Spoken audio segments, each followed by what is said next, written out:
नमस्कार, बहुत स्वागत है आपका। आप देख रहे हैं 10 का दस्तावेज और मैं हूं आपके साथ आयुषी नेगी। और बुलेटिन की शुरुआत बड़ी खबर के साथ करेंगे। अतीक के दो नाबालिग बेटों के मामले में सीजेएम कोर्ट में सुनवाई हुई है।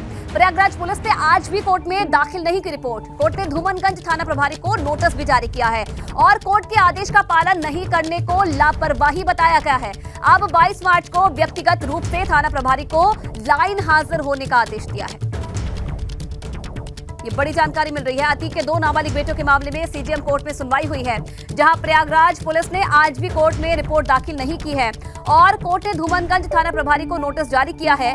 कोर्ट के आदेश का पालन नहीं करने को लापरवाही बताया है और अब 22 मार्च को व्यक्तिगत रूप से थाना प्रभारी को खुद हाजिर होने का आदेश भी जारी किया है।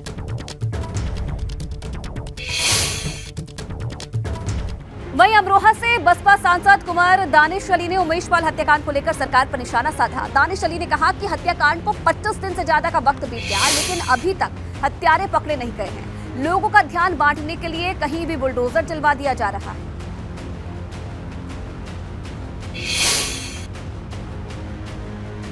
देखिए, उत्तर प्रदेश सरकार और उत्तर प्रदेश की पुलिस की नाकामी। कितने दिन हो गए उस मर्डर को? तकरीबन 25-26 दिन हो गए, लेकिन अभी तक जो उसमें मेन शूटर्स हैं उनको उत्तर प्रदेश पुलिस पकड़ने में नाकाम है। और आप खाली लोगों का ध्यान बांटने के लिए कहीं बुलडोजर भेज देंगे। जो कल्प्रिट हैं, जो सीसीटीवी में हैं, वो अभी तक ठेंगा दिखा रहे हैं। और देखिए, कानून का राज है, इस देश में संविधान है। इधर यूपी के सरकारी अस्पतालों में बढ़ेंगे 26,346 बेड। जिला अस्पताल सीएचसी पीएचसी में बेड बढ़ाने की प्रक्रिया को तेज कर दिया है और प्रदेश के 41 जिला अस्पतालों में 1492 बेड बढ़ाए जाएंगे। कई अस्पतालों में अतिरिक्त बेड के लिए भवन का निर्माण भी तेज हो गया है। डिप्टी सीएम ब्रजेश पाठक ने अधिकारियों को दिशा निर्देश दिए हैं और निर्माण काम में तेजी, गुणवत्ता पर ध्यान देने के विशेष तौर पर निर्देश दिए गए हैं। डिप्टी सीएम की तरफ से अधिकारियों को निर्देश कि जल्द ही कई अस्पतालों में अतिरिक्त बेड बढ़ाने के लिए निर्देश दे दिए गए हैं और साथ ही साथ निर्माण काम में तेजी और गुणवत्ता पर भी ध्यान देने के निर्देश स्वास्थ्य मंत्री ब्रजेश पाठक की तरफ से दे दिए गए हैं। अब आगरा से बड़ी खबर आपको बता दें, डिप्टी सीएम ब्रजेश पाठक ने अस्पताल का निरीक्षण किया है। निरीक्षण के दौरान डिप्टी सीएम ने मरीजों से बात की है। डिप्टी सीएम ने इमरजेंसी में भर्ती मरीजों का हाल भी जाना। अस्पताल में साफ सफाई के डिप्टी सीएम ने निर्देश दिए। उचित इलाज, दवा मुहैया कराने के लिए निर्देश दे दिए गए हैं।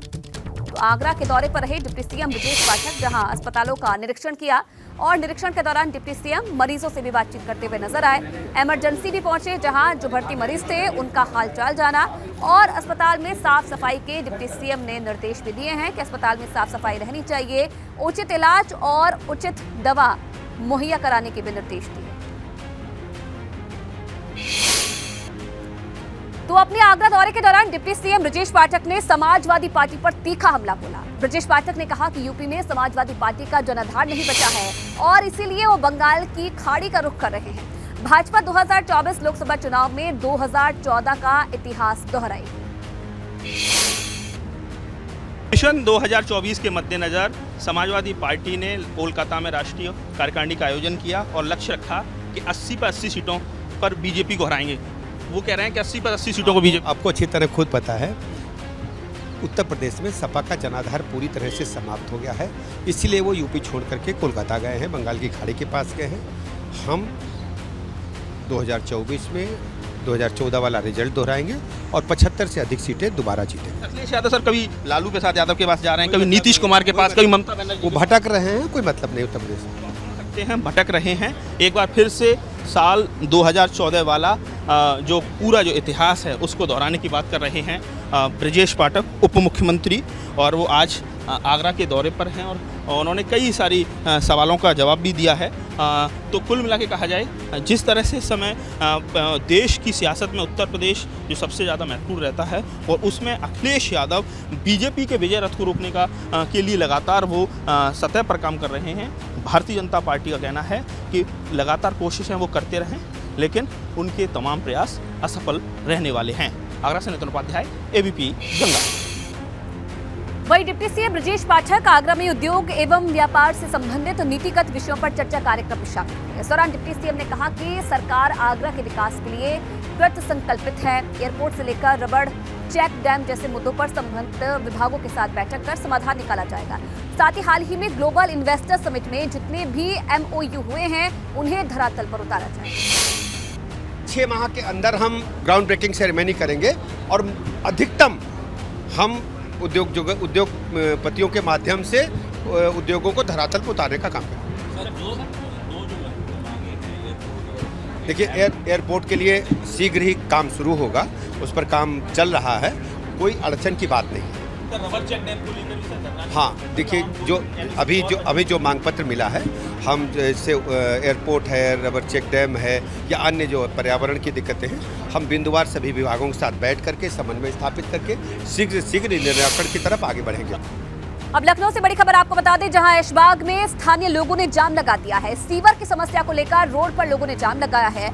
लोगों ने शिकायत पर सुनवाई नहीं होने का आरोप लगाया है प्रशासन पर। थाना बाजार खाला की पुलिस मौके पर पहुंच चुकी है। तस्वीरें भी आप देख रहे हैं। ऐशबाग इलाका ये बताया जा रहा है जहां पर लगातार जो लोग हैं सीवर की समस्या से परेशान हैं और काफी लंबे समय तक शिकायत भी की गई इसकी, लेकिन बावजूद इसके ध्यान नहीं दिया गया। अब लोगों ने रोड पर जाम लगाकर इस पूरे मामले पर सुनवाई की बात कही है। उनका कहना है कि इस पर तुरंत सुनवाई की जाए क्योंकि लोगों को काफी परेशानी हो रही है। थाना बाजार खाला की पुलिस भी मौके पर पहुंच चुकी है और लोगों को समझाने की कोशिश की जा रही है। तो स्थानीय लोगों की तरफ से ये जाम आज लगाएंगे।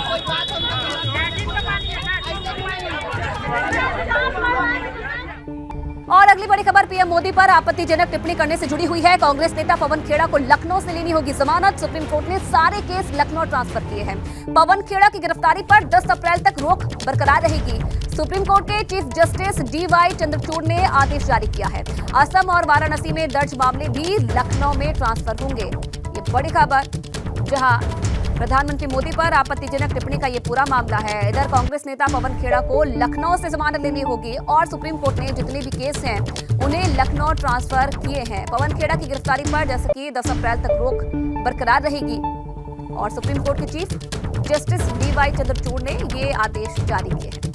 असम और वाराणसी में भी जो मामले दर्ज हैं वो भी लखनऊ में ही ट्रांसफर किए गए हैं। यूपी के 11 जनपदों में 11 नई जेलों का निर्माण किया जाएगा। 11 नई जेल बनाने के प्रस्ताव को योगी सरकार ने हरी झंडी भी दे दी है। इससे जेलों में क्षमता से अधिक कैदियों की समस्या से निजात मिलेगी। नई जिलों के लिए शासन ने बजट भी जारी कर दिया है। जेल मंत्री धर्मवीर प्रजापति का कहना है कि नई जेल योगी सरकार के इसी कार्यकाल में तैयार हो जाएगी। यूपी की जेलों में क्षमता से अधिक कैदी हैं और इसके लिए शासन ने 11 नई जेलें बनाने का फैसला किया है। हमारे साथ जेल मंत्री जी हैं। सर, ये नई जेलें कहाँ कहाँ बनेंगी? देखिए, कई जिले हमारे हैं, जैसे अमेठी है, हाथरस है, सम्मल है, अमरोहा है और अमेठी है, इसमें हाथरस, कुशीनगर है, चंदौली है, शामली है, औरैया है, महोबा है। तो और हम ललितपुर में एक केंद्रीय कारागार बना रहे हैं।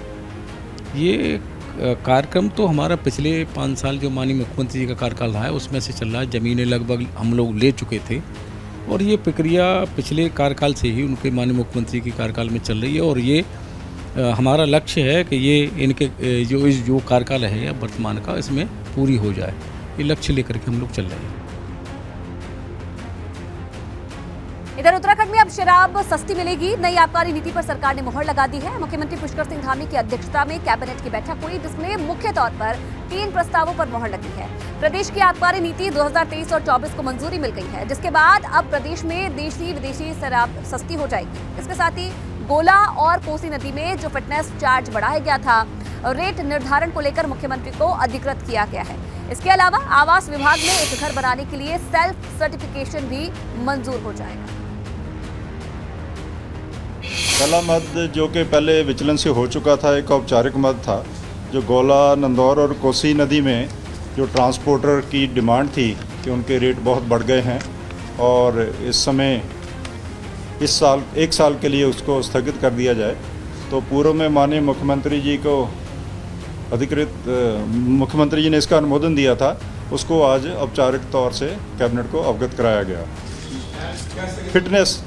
फिटनेस के जो चार्जेस थे वो बढ़ा दिए गए थे। तो 1 साल के लिए पुराने चार्जेस रहेंगे, 1 साल के बाद बढ़े हुए चार्जेस लगेंगे, जिसमें ये निर्णय हुआ कि जो एकल आवास है, किसी अप्रूव्ड लेआउट के एरिया में किसी ने एक घर बनाना है तो सेल्फ सर्टिफिकेशन के बेस पे ही उसको अनुमति मिल जाएगी। वो अपना नक्शा सेल्फ सर्टिफिकेट के साथ जमा करा देगा। अगर 7 दिन में प्राधिकरण से कोई आपत्ति नहीं आती तो उसको स्वतः अप्रूव्ड माना जाएगा, वो अपना घर बनाना शुरू कर देगा। ये इधर हरिद्वार पुलिस को बड़ी कामयाबी हाथ लगी है। पटवारी पेपर लीक कांड की जांच कर रही एसआईटी ने 50,000 के नामी डेविड को गिरफ्तार कर लिया है। डेविड लगातार फरार चल रहा था। पुलिस को डेविड के पास से 2,74,000 रुपए कैश और 2 ब्लैंक चेक बरामद हुए हैं, जो उसने पेपर सॉल्व कराने के बदले अभ्यर्थियों से लिया था। पुलिस के मुताबिक पहले भी डेविड वन दरोगा भर्ती में अभ्यर्थियों को नकल कराने और नौकरी का झांसा देकर बेरोजगारों से पैसा वसूलने के आरोप में जेल जा चुका है। जो है लगातार इसमें फरार चल रहा था, जिस पर आईजी गढ़वाल महोदय द्वारा इसमें 50,000 का इनाम भी किया था गिरफ्तारी पर। इसको भगवानपुर क्षेत्र से एसआईटी टीम द्वारा गिरफ्तार किया गया और माननीय न्यायालय में पेश किया गया। पूर्व में भी इस पर लक्सर क्षेत्र में नौकरी का झांसा देने के आरोप में इस पर मुकदमा दर्ज है। साथ ही साथ 2021 नवंबर में भी रुड़की में भी अपने साथियों के साथ वन दरोगा भर्ती में जो है कुछ लोगों से पैसे लेकर लूट के माध्यम से नकल कराने के आरोप लगे थे, जिसमें उसकी गिरफ्तारी हुई थी। अब लगातार ये पटवारी और एई परीक्षा में फरार चल रहा था, जिसमें इसकी गिरफ्तारी हुई।